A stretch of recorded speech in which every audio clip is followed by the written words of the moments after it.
Hey everybody, this is Josh and Tori with One Acre Fam. Welcome back. So today we're going to talk one of Tori's favorite topics, which is homeschooling.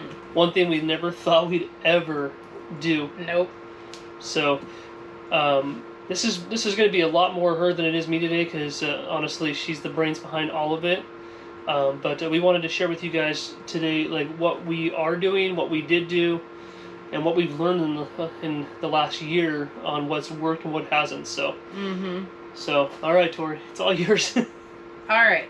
So let me just preface this by saying I swore on my life that I would never be a homeschool mom, and here I am, year 2. But having said that, now I wish we would have done this years ago. Yeah. Years ago. We've seen just so much in the last, well, it's been a year now, officially 1 year in our second year of schooling, but 1 year we've been out of our house and homeschooling. So we did the distance learning thing. I'll just back up. Right before we decided what we were going to go full time, COVID hit in March. We did the distance learning with all, well, at the time we only had 3 in school, from March till June. June hit, and I told Josh, I don't care what happens, we will not be doing the distance learning at all, period. So I already knew going into the summer that we would not be doing that. We were going to be looking for alternative options because it was a nightmare. I had one kid that did okay, but for 2 of them, it was awful. And honestly, I'm like, there's no comparison doing online schooling versus homeschooling. Like, there's a huge difference. Huge. So we already knew that. Then we decided that we were going to do what we did, and we were going to go full time. Well, that was great because we already had gotten in the mindset of homeschooling. So we were still in California at the time. So California requires you to file a PSA with the state, just your intentions to homeschool, which was fine. There's not a whole lot of other paperwork to be done. There's not a whole lot of requirements. You can choose your own curriculum. There's a ton of different ways you can go about it. We had already decided what we were going to do. And then we decided that we were going to go full time. So we went ahead and started homeschooling. I think we were only in the house maybe 3 or 4 weeks before. Yeah, it was a very short period of time. It was a short period of time before when we were homeschooling out from home, and then we transitioned into the trailer, which made it so nice and easy that we were already doing that. So last year was a huge adjustment for all of us. Yeah. We had gone from traditional schooling at that time. So coming into last year, we had an 8th grader, a 6th grader, and a 2nd grader. And all 3 of them at the time had been in traditional school from the very beginning. They even did preschool. So going into homeschool last year was a huge adjustment for us. Like, it was an adjustment for everybody. We had to get out of the home schooling mindset. Like 6 hours or 7 hours at traditional school does not equal 6 or 7 hours in homeschool. Like, there's just, it doesn't work like that. So we got moved into the trailer. We had a lot of adjusting to do, and then we kind of had to de-school. Yeah. Like, get out of the routines of sitting down for hours on end, getting out of like the mindset that X, Y, and Z has to be done before we finish the day. Like, and it takes a while to adjust. So I think we're still adjusting at times. Yeah, really this year's already been much smoother, but last year was rough. We had to work all the bugs out. We had to get all the, you got to change your mindset. There's a lot. So we started with a program that was suggested to me by a friend, which was wonderful. It was free. It was a Christian-based program, which we were kind of looking for anyway. And going into it, it was good. It was a little wonky in getting to understand how the system worked, and but once we did that, it was fine. However, by, I would say, January or December or January, the kids were done. They were bored with it. It was monotonous. Yeah, it was very monotonous. It was the same thing every day. It was just kind of blah for them. So we kind of did some shifting around. We decided we would just finish out the school year with it, but we made some adjustments, and then I think we ended like end of April, early May, maybe the first week of May. We were done. Like, everybody was done. I'm like, okay, we are done. We are taking a break. We are reevaluating. We are going to make some decisions. We are going to finish this or look into some other options because it wasn't going to work for this upcoming year. So we took from May until when we just started, 3 weeks ago now? Yeah. To really like just breathe, take a breath, like get our wits about us, do some research. I had kind of narrowed down our list to, between all the different options that we were going to do. I figured that we were going to end up paying a little bit for something else this year. And then I just wasn't, like, nothing was really speaking to me. We looked into a lot of different options and nothing was really speaking to me. And I'm like, it would work for some, but it wouldn't work for the others. We have kids that learn very differently. Yeah. Now we added, Drew's in first grade now. So now we have all 4. So I just needed to find something that would kind of check boxes for everybody, but yet wouldn't be regimented, I didn't want to go back to like a Connections Academy or a K through 12 because that essentially is public school online, and I didn't want to do that. Yeah, because what that does for us is the whole part of what we're doing is there's a component to schooling in our life that's adventure based and getting out based and experience based. And if we tie them to a very regimented, 8 to 5 per se, or 8 to 3. 8 to 3 curriculum, we literally, and we swallow Monday through Friday up, and if one of those days on the weekend happens to be a travel day, we only have one day in that week where we are able to even get out, and it doesn't guarantee that we're going to be able to. No, and at that point it just kind of is a mute point, like it wouldn't work. So it defeats the purpose of everything we're trying to do. So I started researching. We finally found a curriculum that I was like, wow, this is probably going to work for most of us, actually all of us, and then we can just make adjustments as necessary. So we ended up going with Time for Learning, and so far we are all loving it. I am, as the parent, am able to go in. We can set our times, our dates, our weeks. You can make adjustments. You can use some curriculum, not use curriculum. You can, if the child is in say 3rd grade, they have access to 4th grade and 2nd grade depending on their needs. So it's been wonderful for all of them. We've been able to move a kiddo up that needed to be moved up. We moved a kiddo down in one subject that needed to be moved down. So you have the ability to do that, and then if something doesn't get finished, that's great. It just rolls into the next day. You can put in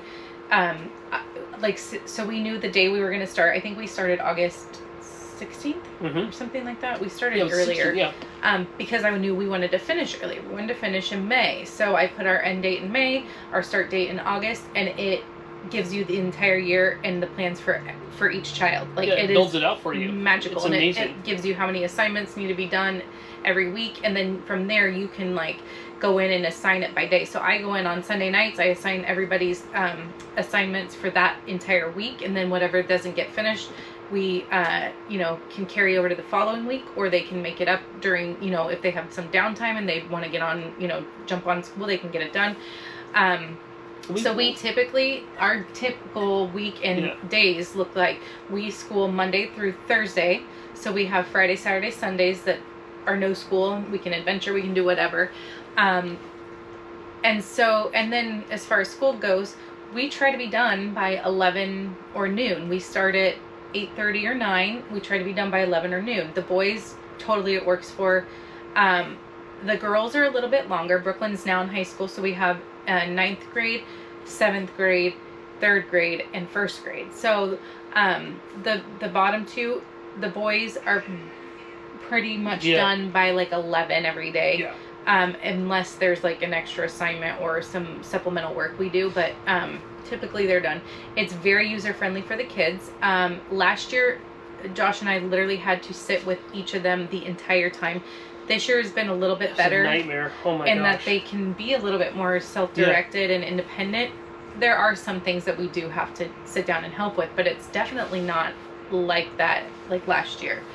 And then like we've already made adjustments. Like Nathan is in 3rd grade. I don't care for the social studies unit of, you know, with the curriculum. So we just took it off. We're not using that social studies unit. I bought a different book. He's doing a totally different thing, and it's perfect. We work it in. So that's kind of what we've done.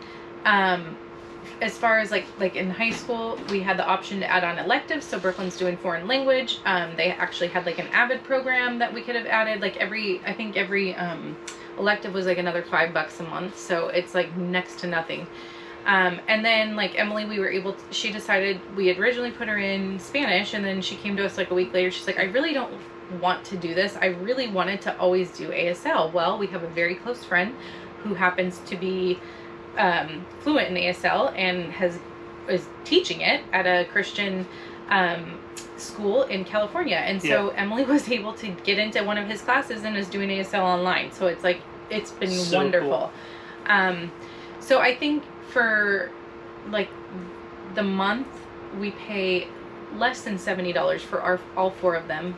And then, so I think it's like, when we costed it out for the school year, it was going to be less than $600 or something. And it's like, you can't beat that. There was other curriculums I was looking at, and it was like, you pay by the unit. Well, every unit's only 4 to 6 weeks, depending on how long you stretch it out.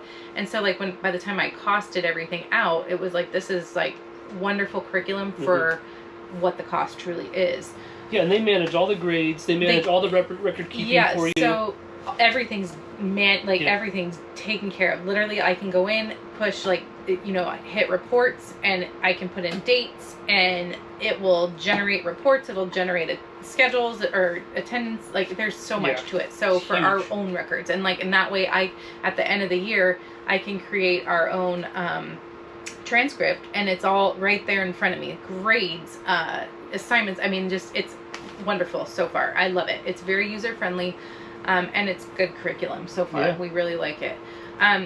It doesn't have the Bible component, which is fine because we can supplement. We usually start our day with our own family devotion before we get into school, and then go from there. Like, I don't know. It's worked great. We like it, and I'm happy with what we're doing. I feel like there's a little bit more direction this year. I feel like there's a little bit more schedule. I think we were struggling with like how we view homeschooling and like what we think. Like, I mean, there's some people that completely unschool and it's all like child-based learning, and there's pros and cons to literally every like thought process, and every family's different, and what works best for some doesn't work well for others. And so we were kind of like, okay, like these are what our beliefs are, these are what our feelings are, this is how we feel our children are learning, and how it's working for us. So we've kind of taken like a little bit from different styles and like kind of put it all together. So like, I feel like our kids did need a little bit more structure than completely unschooling, but yet not as formal structure as like, we're not doing school from 8 to 3 every day. I'm sorry, that's just not the purpose of homeschooling. There's a lot more that they can learn from than just the paperwork and a curriculum and the computer. Like, they've learned a lot just being outside and exploring, and there's a lot that goes on there. So we've kind of taken pieces from every different style and like done what works best for our family. And like I said, what works good for one family may not work for another family, and it's okay. Like, no two families are the same, and no 2 kids are the same. We have 4, and each of them has a completely different style of learning. We have one kid that loves to have her music. She learns and does better when her music's blasting. She's got, especially when it's Christmas TV music on. Yeah, she's listening to Christmas music. I'm like, girl, it's September. Whatever floats your boat. Get it done. But then I have another one that cannot even focus with all that distraction. So it's just like, we have to find what works best for another. Headphones have been a godsend for us. Yes. Like, put on your headphones and now you can do your own thing. So, and we can pluck kids out. Like this morning, and I had to pull one of our kids outside and set him outside, and we worked together, just me and him, hands on, one-on-one. Because everything going on inside was too much for him. And that's the thing. The beauty about homeschooling is, like, if we're having an off day with one of them, sometimes it's like, okay, close it. We're done. We're not even going to go back to it today. Try it again tomorrow. And that works, because I think when it's forced, then it's just like they're already not in the right mindset. And so they're not going to want to be focused on what they're learning. And, you know, changes of scenery, like Josh said, today Nathan was struggling, walked outside, sat down at the picnic table, and it completely changed everything. Like, and that's the thing. You can get up, we can move. I have kids that have to lay down when they're doing it, some that sit up. Like, I mean, it's just like the ones that are bouncy and have to touch and fidget, they're able to do that. Like, they're not having to be stuck at a desk in a place where it's like, okay, don't move, because that's what we do in traditional schooling, which is fine for those that it works for. But for us, we have found that this has been far more way more rewarding for us. Yeah, and I had no desire to ever homeschool, so it's just funny that this is where we're at. Because now I kick myself and wish we would have done this a long time ago. Yep. But it's okay. I digress. So anyways, that's where we're at. That's what we're doing this year. We'll have to update you, I don't know, mid-year, and kind of give you guys a recap of what, you know, we're 3 weeks in now. We're just finished the third week. And then, like, tomorrow they'll have off, because tomorrow's Friday, and we have a lot of fun stuff planned for tomorrow. Yeah, so we're gonna, and that's the thing, is we incorporate some of our travels and our experiences. Like, we're gonna do some stuff tomorrow, and then when we make it to South Dakota, we're gonna go to Mount Rushmore. That's gonna be incorporated into social studies unit for them, so we can blend what we're doing, and we are blending the experiences with the computer in school. Yeah. So that they get both sides of it. So it's huge, and I think we're... And I've also bought workbooks so that they can, like, work in if they're needing to, you know, do that. Yeah. And then also, I guess I should mention on this with this curriculum, there's also any assignment, there's also resources that go along with it. So, like, you have worksheets that you can print out, and some people have chosen to print them out for the entire year and put them in a binder. I didn't, because we don't necessarily use the resource or the page for every single assignment. So if there's something they're struggling in and they need a little bit more practice, then I'll print it off. They can actually do, you know, the extra resources and then kind of get that extra practice. But so far, I'm like, I didn't find it efficient. Plus, I don't want to travel with that much paper. Yeah. Print it out for 4 kids. Not needed. Because it's a lot. But, you know, if it's there if you need it. So there's also that with the backup and all that. So it's working for us. We really like it. I think it'll be a good school year. I think everybody's going to grow. Brooklyn's finding that high school is definitely different. It's culture shock. Then she couldn't wait to get to high school. Now she's like, oh my gosh. She's like, it's just different. I'm like, yeah, it's just different. Like, it's a lot. So, but that's good. I mean, she's seeing that. So, anyways, that's where we're at. I think so far so good. I don't have any complaints. No, it's been going good.